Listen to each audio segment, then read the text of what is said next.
America Iran war से एक बड़ा अपडेट निकल करके आ रहा है। 48 घंटे बाद क्या पूरी दुनिया में तबाही मचने वाली है? डोनाल्ड ट्रंप ने ईरान को एक अल्टीमेटम दिया है, क्लियर कहा है, अगर स्ट्रेट ऑफ हॉर्मुज़ ईरान नहीं खोलता है, तो जो ईरान के जो मतलब एनर्जी प्लांट हैं पूरी तरह से जो है वो तबाह कर दिए जाएँगे। ईरान को बहुत भारी नुकसान पहुँचाया जाएगा। अब जब ये स्टेटमेंट डोनाल्ड ट्रंप का आया, तो ईरान बिल्कुल भी नहीं डरा। ईरान ने क्लियर कहा, देखिए स्ट्रेट ऑफ हॉर्मुज़ जो है, वो सभी के लिए ऑलरेडी खुला हुआ है। लेकिन स्ट्रेट ऑफ हॉर्मुज़ जो है, उन्हीं देशों के लिए बंद है, जो हमारे दुश्मन हैं, जो अमेरिका के साथ हैं इस लड़ाई में, उनके लिए पूरी तरह से स्ट्रेट ऑफ हॉर्मुज़ बंद है। अब ईरान ने क्लियर कहा है, अगर हमसे बातचीत करनी है, तो पहले सीधा-सीधा ये जो आप लोग हमले कर रहे हैं, इनको रोको। अदरवाइज़ हमको हल्के में लेने की ज़रूरत नहीं है। हम अगर आप हमारे एनर्जी प्लांट पर हमला करते हैं, तो हम भी उसके बाद में रिप्लाई देंगे और रिप्लाई ऐसा होगा, पूरे यूरोप के देश जो भी आपका साथ दे रहे हैं, उनको तबाह कर दिया जाएगा। उनके जो एनर्जी प्लांट है, पूरी तरह से खत्म कर दिया जाएगा।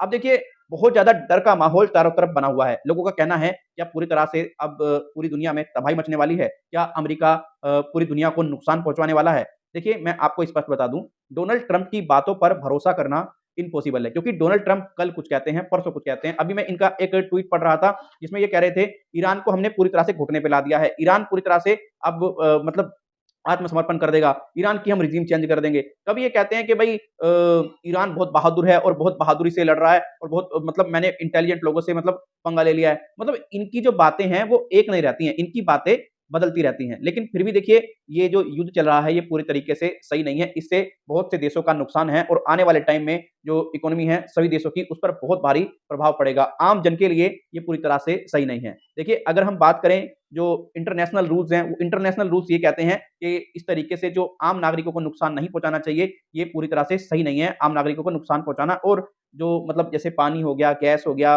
बिजली हो गई, इन पर भी हमला नहीं करना चाहिए। लेकिन इन तीनों देशों ने कानूनों का पूरी तरीके से उल्लंघन कर रहे हैं, देश कानूनों को पूरी तरह से फ़ॉलो नहीं कर रहे हैं। देखिए, किसी भी देश को कमज़ोर नहीं समझना चाहिए, लेकिन डोनाल्ड ट्रंप ने ईरान को कमज़ोर समझकर बहुत बड़ी गलती कर दी है। अब देखिए, अभी मैंने शायद अगर आप मुझे इंस्टाग्राम पर फ़ॉलो करते होंगे तो बताया होगा, ईरान ने पहले ही कहा था कि स्ट्रेट ऑफ हॉर्मुज़ जो है, वो उन देशों के लिए बंद है, जो पूरी तरीके से दुश्मन देश हैं। लेकिन कुछ मीडिया इसको ये कह रही है, ईरान अब बैक फुट पर आ गया है। ईरान ने अब स्ट्रेट ऑफ हॉर्मुज़ को खोलना चाह रहा है। अब ईरान जो है अमेरिका से डर गया है। लेकिन मुझे ऐसा नहीं लगता।